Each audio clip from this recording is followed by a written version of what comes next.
ሙስሊም ያልሆነ ሰው እኛ ጋር መጥቶ እናንተ ሙስሊሞች ይሄ ላኢላሃ ኢላላህ የምትሉትን ምስክርነት ከየት አመጣችሁት? እስቲ በቁርአን ወይ በሐዲስ ካለ አሳዩኝ ቢልስ?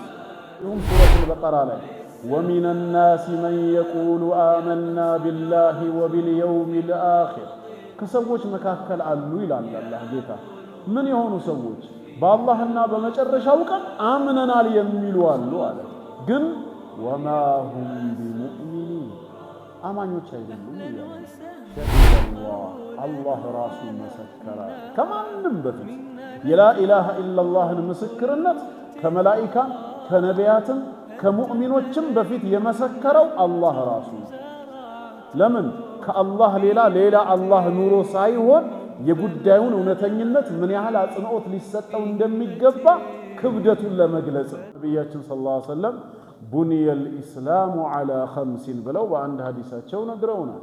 እስልምና በአምስት ነገራት ላይ ተገነባ አሉና እነዚህን አምስቱን ጠቀሱ።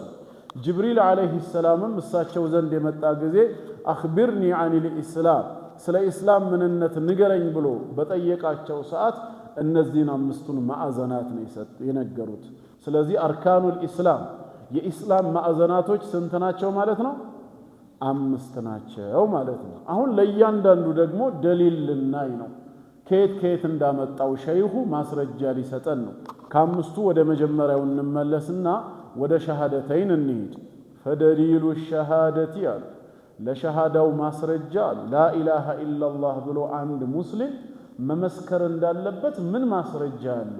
ወይ ሙስሊም ያልሆነ ሰው እኛ ጋር መጥቶ እናንተ ሙስሊሞች ይሄ ላኢላሃ ኢላላህ የምትሉትን ምስክርነት ከየት አመጣችሁት? እስቲ በቁርአን ወይ በሐዲስ ካለ አሳዩኝ ቢልስ?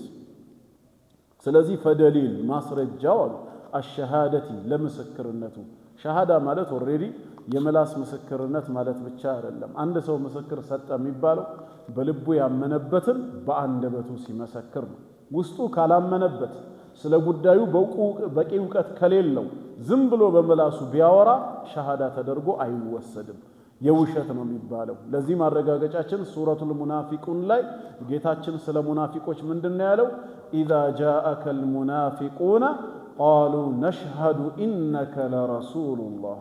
ሙናፊቆች አንተ ጋር በመጡ ጊዜ እርሶ እኮ የአላህ መልእክተኛ መሆኑትን እንመሰክራለን አሉ ይላል ጌታችን እንደሚነግረን። ወላሁ ያዕለሙ ኢነከ ለረሱሉ አንተ የኔ መልእክተኛ መሆንህን እኔ አላህ አውቃለሁ፣ እኔ ካወቅኩኝ በቂ ነው። ወላሁ የሽሀዱ ኢነል ሙናፊቂነ ለካዚቡን እነዚህ መናፍቃኖች ነሽሀዱ ኢነከ ለረሱሉላህ ያሉት ውሸታሞች እንደሆኑ ግን አላህ ይመሰክራል አለ። ምኑ ነው ውሸታቸው ነው አሁን ጥያቄው? እነሱ በመጡ ሰዓት ነሽሀዱ ኢነከ ለረሱሉላህ ነው ያሉት። ነቢያችን ሰለላሁ ዐለይሂ ወሰለም ረሱሉላህ መሆናቸው ሐቅ ነው አይደለም? ሐቅ ነው። ለምንድን ነው ታዲያ ለሙናፊቆቹ ውሸታሞች ናቸው ያለው ጌታ አላህ?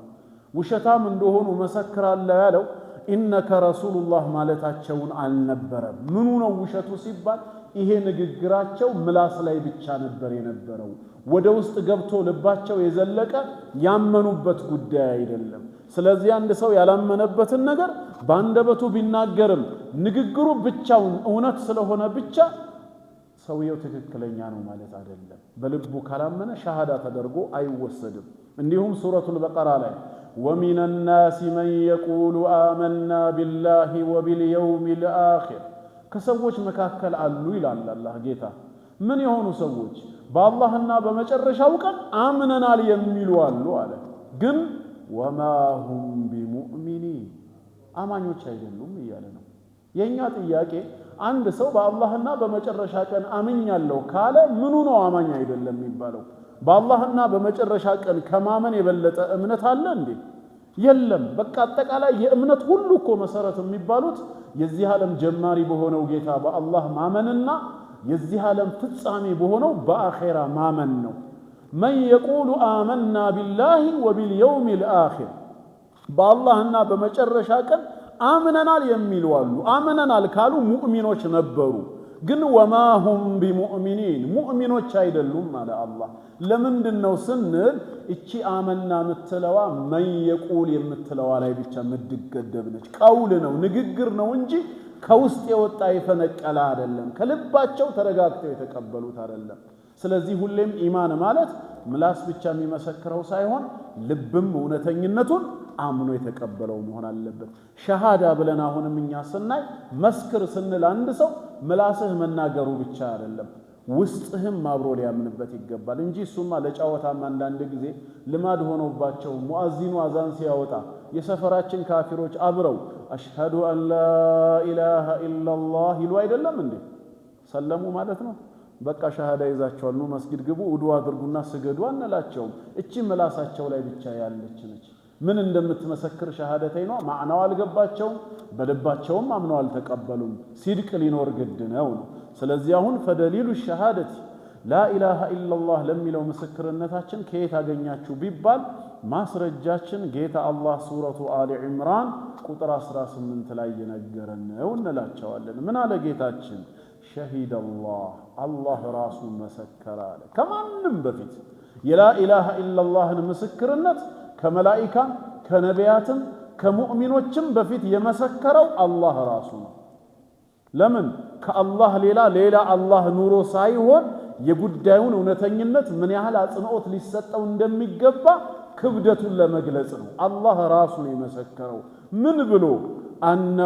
እነሆ ነገሩ ላ ኢላሃ ኢላሁ ከሱ በስተቀር በእውነት የሚመለክ አምላክ አለመኖሩን አላህ ራሱ ቀድሞ መሰከረ። ከዛስ ወልመላኢካ እንዲሁም የአላህ መላእክቶች ላ ኢላሃ ኢላላህ በማለት መሰከሩ። ከዚያስ በሶስተኛ ደረጃ ወኡሉል ዒልም የእውቀት ባለቤቶች ማናቸው? የእውቀት ባለቤት ነቢያቶችና የነቢያት ተከታይ የሆኑ ሙእሚኖች ማለት ነው። በአጠቃላይ እነሱም መሰከሩ። ቃኢመን የቆመ ሲሆን ጌታችን በምን ጉዳይ?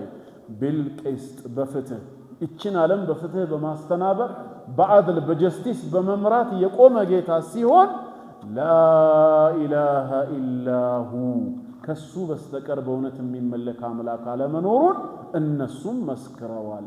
አልዓዚዝ አላህ በፈለገው ነገር አሸናፊ ጌታ ነው። አልሐኪም ጥበበኛ ነው ይላል። መሐል ሻሂዱ የትኛው ነው? ላ ኢላሃ ኢላላህ ለሚለው ለኛ ምስክርነት እዚህ ጋር የቱ ጋር ነው መሐል ሻሂዱ ሲባል ወኡሉል ዒልም የሚለው ሶስተኛው ስቴፕ ነው። ምስክርነቱ በጌታ አላህ አልበቃም፣ በመላእክትም አልበቃም፣ ወደ እውቀት ባለቤቶችም ተዛምቷል። ማናቸው እነሱ ሲባል ነቢያትና ተከታዮቻቸው መስክረዋል ካለ እኛ የነቢዩ መሐመድ ሰለላሁ ዐለይሂ ወሰለም ተከታይ የሆኑ ሰዎች ልንመሰክር ይገባናል። ላ ኢላሃ ኢላላህ የምንለው ከነዚህ ማስረጃ ተነስተን ነው ማለት ነው። ግልጽ ነው። ስለዚህ ሸሃዳ ማስረጃ አለን ማለት ነው። ጥሩ ምንድነው ማዕናው? እስቲ ይግረ መንገድ ይሄ የምንመሰክረው ላ ኢላሃ ኢላላህ ማለት ማዕናው ፍቺው ምንድነው ከተባለ ወማዕናሃ አሉ ሸይኹ ማዕናው ትርጓሜው ማለት ነው። ወይም የላ ኢላሃ ኢላላህ መልእክቱ በውስጡ ያዘለው ነገር ላ ማዕቡድ ቢሐቅን ኢላላህ ማለት ነው። ላ ማዕቡደ የሚመለክ የለም ቢሐቅን በእውነት በአግባቡ ማለት ነው። ሊመለክ የሚገባው የለም ማን ሲቀር? ኢላላህ አላህ ብቻ ሲቀር። በሐሰትስ ሞልቷል። ዓለማችንንም ያጨናነቀው የሐሰት አምልኮ ለማይገባው መስጠት ነው። በሐቅ የሚገባው ግን ማን ነው? አላህ ብቻ ነው። ላ ኢላሃ ኢላላህ ማለት ይሄ ነው ትርጉሙ። ላ ማዕቡደ ቢሐቅን ኢላላህ። ላ ኢላሃ ኢላላህ ከሚለው ምስክርነት የመጀመሪያው ኃይለ ቃል ላ ኢላሃ የሚለው ናፊየን አግላይ ነው ይላል። ያገላል፣ ነፍ ያደርጋል። ምንን? ጀሚዐ ማ ዩዕበዱ የሚመለኩትን ሁሉ ሚን ዱንላህ ከአላህ ሌላ የሚመለኩትን ሁሉ ያገላቸዋል፣ እውቅና አይሰጥም። ምን ስላለ? ላ ኢላሃ ስላለ። ላ የለም የሚለው ለይሰ በሚል ማዕና ነው። ኢላህ ማለት ደግሞ አልማዕቡድ ማለት ነው። የሚመለክ የለም ካለ ከአላህ ውጭ የሚመለኩትን ሁሉ ምን እያደረጋቸው ነው? እውቅና እየሰጠ ነው ወይስ እየነፈገ ነው? እየነፈገ እያገለለ ነው። ለምን? ላ ኢላሃ ብሏል። አይ ላ ማዕቡደ ማለት ነው። አምልኮ የሚገባው የለም ሲል ከአላህ ውጭ የሚመለኩትን ሁሉ እንደማይገባቸው በመግለጽ አገለለ። ማግለሉ ነፍይ ተደርጎ ይጠራል። ከዛስ ኢላላህ የሚለው ሁለተኛው የመጨረሻው ስንኝ ደግሞ ሙስቢተን አጽዳቂ ነው አረጋጋጭ ነው ምንን አልዒባደተ ይሄንን ዒባዳ ይሄን አምልኮ ከአላህ ውጭ ካለው ላይ ውድቅ ያደረገውንና ያገለለውን ሁሉ ለማን ግን ያጸድቃል ለሁ ለርሱ ለጌታችን ምን ስላለ ኢላላህ አላህ ብቻ ሲቀር ስላለ ስለዚህ አላህ ላ ማዕቡደ ሚለው ውስጥ አይካተትም ማለት ነው ላ ማዕቡደ ነፍይ ነው ላ ኢላሃ ሚለው ላይ ኢላላህ ሚለው ግን ኢትባት ነው ለሱ ማጽደቅ ነው ዒባዳን ያጸድቃል ለሁ ለርሱ ለጌታችን ወህደሁ ለብቻው ላ ሸሪከ ለሁ ለርሱ ተጋሪ የለውም ፊ ዒባደቲሂ በአምልኮ እሱንም እያመለክን አብረን የምናመልካቸው የምንገዛቸው ሌላ አካላት ሊኖሩ በፍጹም አይፈቅድም ተጋሪ የለውም